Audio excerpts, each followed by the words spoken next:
Hey guys, what's going on? Just got back from the gym, feeling good, and I wanted to do a little bit of news. I used to do news on another channel under a different persona, but the persona became so much of a joke that I couldn't handle it, so I figured I'd do some gaming news on this channel from now on. As you know, I've been keeping you up to date with Final Fantasy XIV, I've been doing game reviews, and I'm really looking forward to getting more into the League of Legends community. And I might even try a few other games, such as Smite, Han, and Dota 2, since I do have a beta key for that. If it's still a beta going on, I'm not exactly sure. But there is something I do want to talk about. Now, I made a video about the Tomb Raider multiplayer and how, while I felt like it had great potential, it was just too unstable of a game. I mean, you walk into the game, people are running slow, then teleporting. No matter where I was playing, it seemed like the lag was too much of a thing to overcome.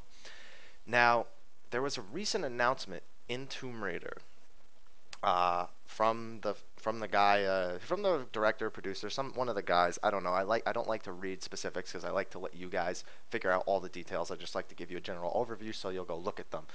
And he says there's no single player DLC. All DLC will be focused on the multiplayer. Now, I gave the single player an 8 out of 10. And the reason why I gave it an 8 out of 10 is because there was some poor character development. There wasn't really much replayability in the single player world. And I felt like some things were just annoying. There were little tidbits, such as when you're walking into a tomb, how you're forced to walk slow with the torch. Those were little things, but they all added up. And I gave it an 8 out of 10. But the multiplayer, because it had such good potential, I gave it the benefit of the doubt and gave it a 6. But the lag just made it this unplayable beast. Sometimes you get games that are playable, but most of the time they are not playable. So when I heard this news no more than 5 minutes ago, I really think this is a mistake by Square Enix. Now, Square Enix is making a lot of smart decisions this year. One thing is I can guarantee you we're going to see something more about Versus 13 as the PS4 comes later, and I'm pretty sure this will be a cross-platform game, if not moved completely over to the PlayStation 4. We have Lightning Returns coming soon. We have A Realm Reborn. We have the Final Fantasy XI first expansion in 7 years, I believe, since 2005. It's either 7 years or 5 years. I don't really remember. I do know Wings of the Goddess was the last one, and I played when that came out, so I know it's a very, very long time ago. But this seems like one of their less smart decisions. Now, I understand it's a lot easier to maybe make a multiplayer map. It's also a lot less expensive as a company to do that. You have the same team that developed the other multiplayer maps, same directors, same designers, and all they do is, they lay out the maps, they figure out where the traps go, and all that stuff. If you're going to do one or two maps, it's really quick and it's really easy thing to just charge a few bucks for and hope that a few thousand people buy it. But the single player has, it doesn't really have any more loopholes to be filled. It seems like there was a good closure and that they obviously intend on expanding it past this. But the single player really needs some sort of replayability, even if it's in the form of a paid DLC. Laura's story is worth exploring a little bit more. No tombs, nothing like that. She needs a legitimate story afterwards. Even if the DLC focuses on maybe another character, just some sort of story tidbit, maybe to help character development and give it replayability.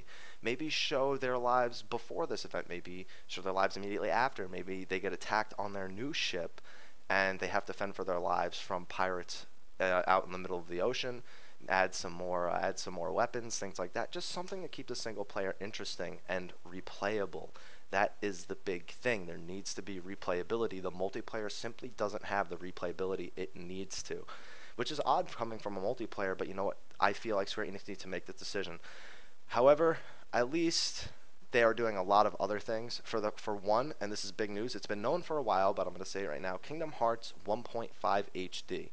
It's going to be Kingdom Hearts 1 Final Mix, which has never been released in the United States, so this is a big, big thing. It's going to be Chain of Memories, which, if you didn't like Chain of Memories, I highly recommend you try. I played it in Japanese. I had a PlayStation 2 that could play international games, so I was able to play it in Japanese well before it came out here. And it's also coming with cutscenes from 358 by 2. It's just a little, in case you missed that story, it's a good story and you should definitely catch up on it if you're planning on buying 1.58D. They're also releasing Final Fantasy X HD, which is one of my favorites. I think it is my favorite Final Fantasy. It's the one I played for the longest amount of time, and it's the one where I just had the most fun just killing things over and over again. The grinding didn't feel too bad. There was a lot of interesting things you could do in the world. But I kind of hope it's the international version that they give us, because I really want to fight the Dark Aeons. I never really had the chance to play Final Fantasy X International. I'd never had the time. And if they're already doing it with Kingdom Hearts, I think that they should do it with Final Fantasy X. But there's also word that they might include Final Fantasy X-2 in this pack, which I guess is alright. It's not my favorite of the games, but you know what? There is a lot of challenging content in it, and its battle system is very fast paced, and it's not boring. At least that much I can say.